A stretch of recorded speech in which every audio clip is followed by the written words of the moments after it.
sometimes there's a day where you get to drive your dream car. Today, for me, is that day. I am in a Porsche GT3 992, but not any GT3. It is the Manthey GT3.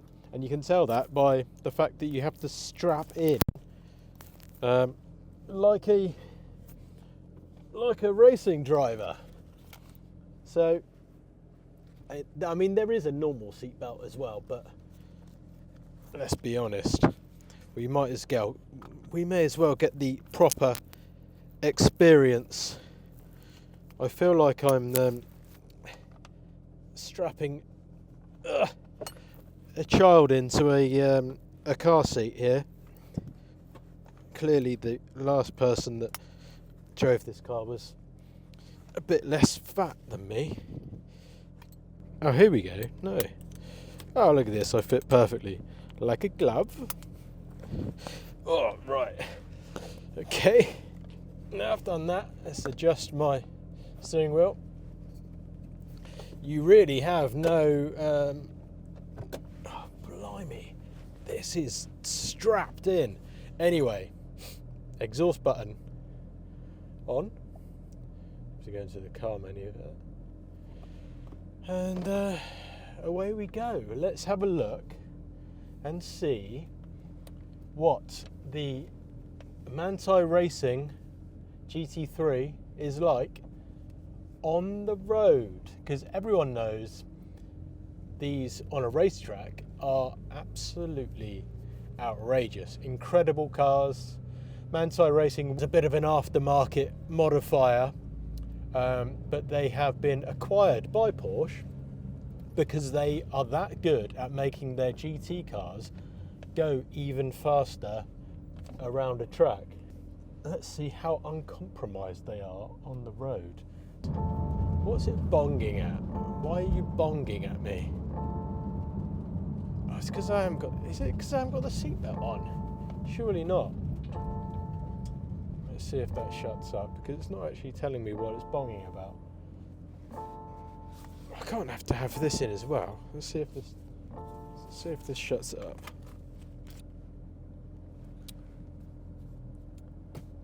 Double belted.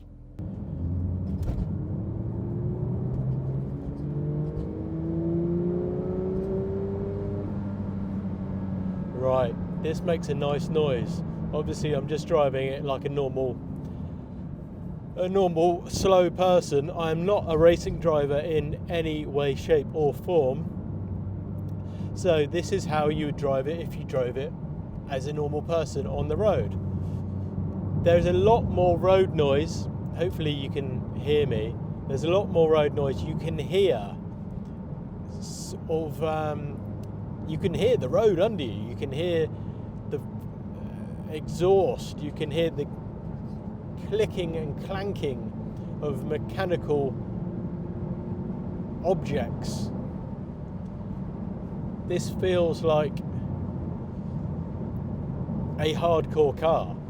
Even just driving it down here, I thought it would be too like proper race car.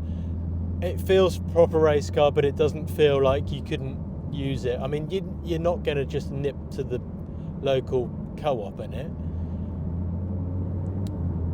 But for a spirited drive, I see nothing wrong with the road comfort of this car.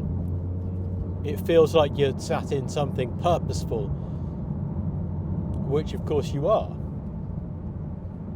It's getting a lot of attention from cars going the other way, which you would expect.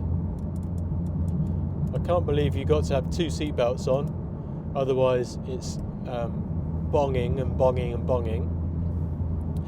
You of course got your different drive modes on the steering wheel like you have in every Porsche, but this one you've got normal, sport and track.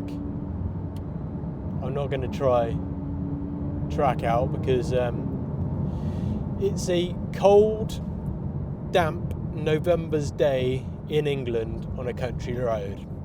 It's not the Nordschleife, which of course this car, Manthey, is based on the Nürburgring.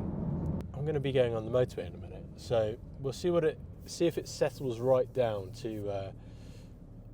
I've got chassis control. Yeah, you've only got sport and track. There's no comfort. There's no comfort mode, but I don't think there is on a normal GT3 either.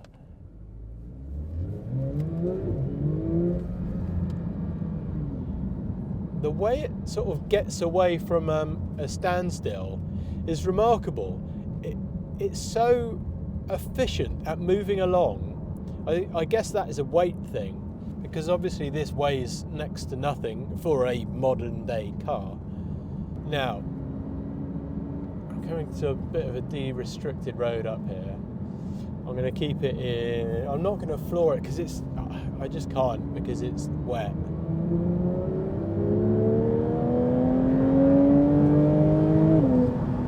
Oh, that sounds so good.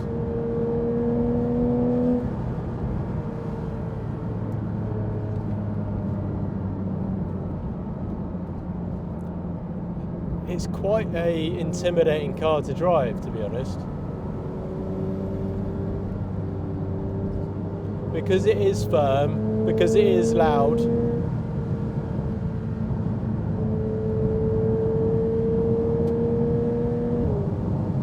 And you're just very aware that you are driving a racing car. It's really, really loud in here. At 70 miles an hour.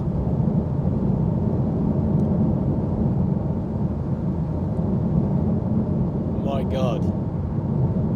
This car would definitely give you a headache if you had to do any long distance in it. Listen to this road noise. I'm doing 68 miles an hour in 7th gear.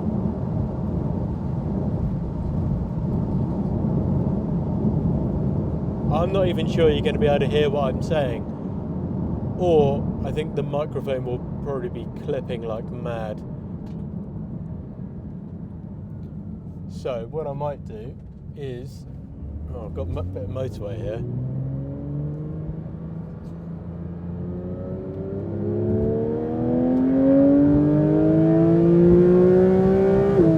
Oh my God, that just revs forever. That revs, well, until 9,000 RPM. Hang on, my exhaust wasn't even on. My exhaust was not even, sports exhaust mode wasn't on. Right, bit of gap in traffic. 3rd gear. Listen to that. My God, what a noise.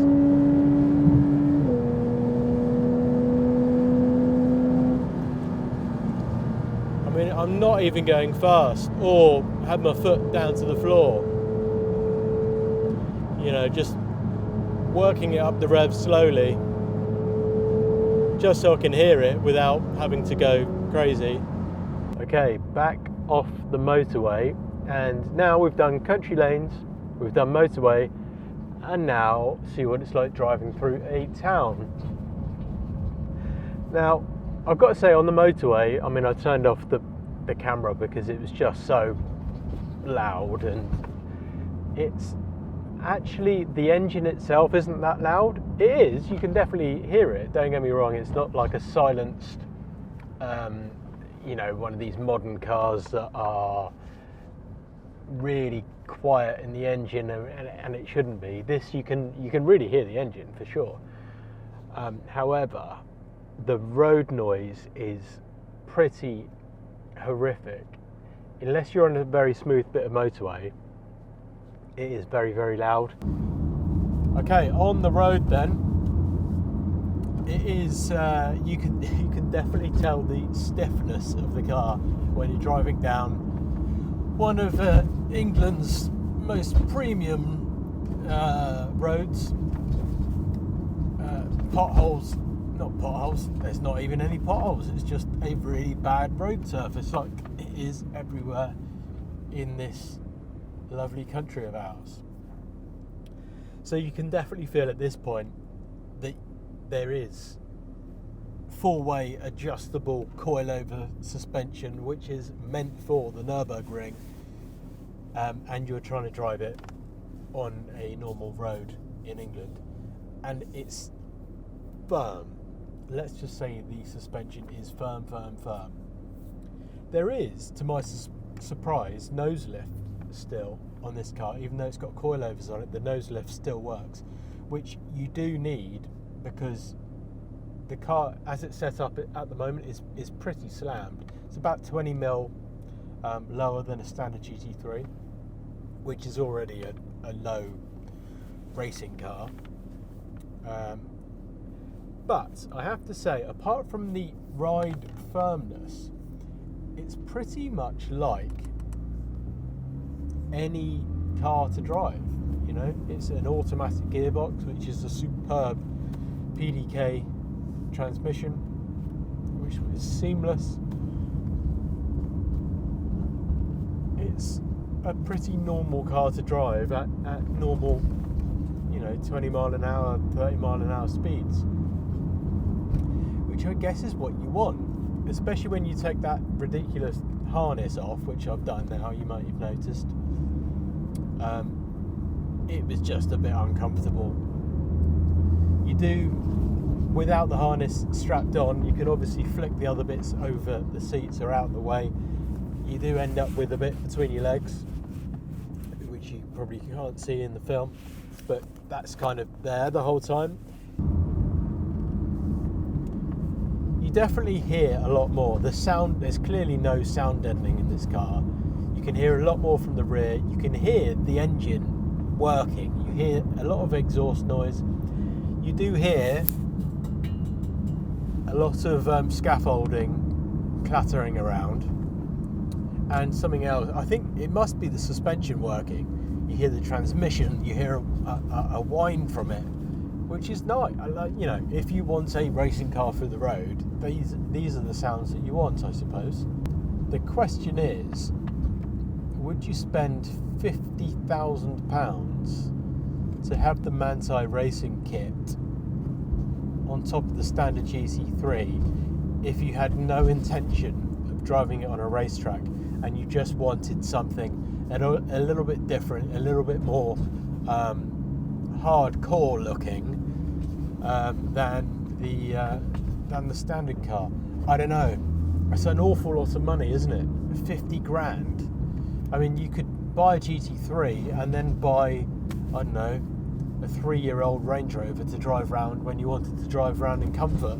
It's a lot of money extra, unless you are going to take it to the track and use it on the track, in which case, if you're spending that sort of money on a track car, then I would imagine you take your track work quite seriously, in which case it probably is worth the extra money to you, because you can set it up, dial it in, and really you know, feel like a proper cup car racing driver. And I'd imagine that would appeal. If not, however, let's be brutally honest, you're probably better off with the standard GT3. That's going to be that bit more compliant on the road, that bit more comfortable. 9 out of 10 people aren't going to tell the difference between this and the GT3 on the road, especially if you put the carbon aero dish wheels on, which I think look amazing. You're probably not going to really notice that much difference. But I'm not sure I can live with this ride comfort, in all honesty. Very cool car though. What do you think? Would you spend the extra money to have the Manthey kit, or would you just get a normal GT3 and maybe spend some of that upgrade money on a new exhaust, which means you wouldn't have to rev it as high to hear the dramatic screaming sound of the normal GT3, the noise of which of course is famous for. But you kind of have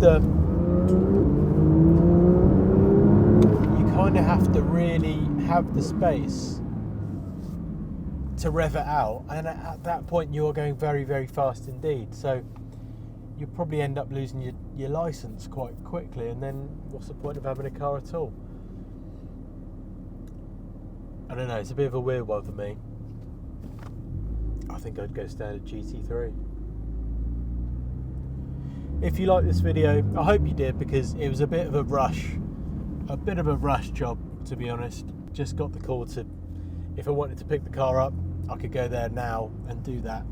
I did that, grabbed the camera and started talking. So, sorry it wasn't particularly informed, but that is what you get with a first drive review. Please subscribe if you want to see more videos, and speak to you soon.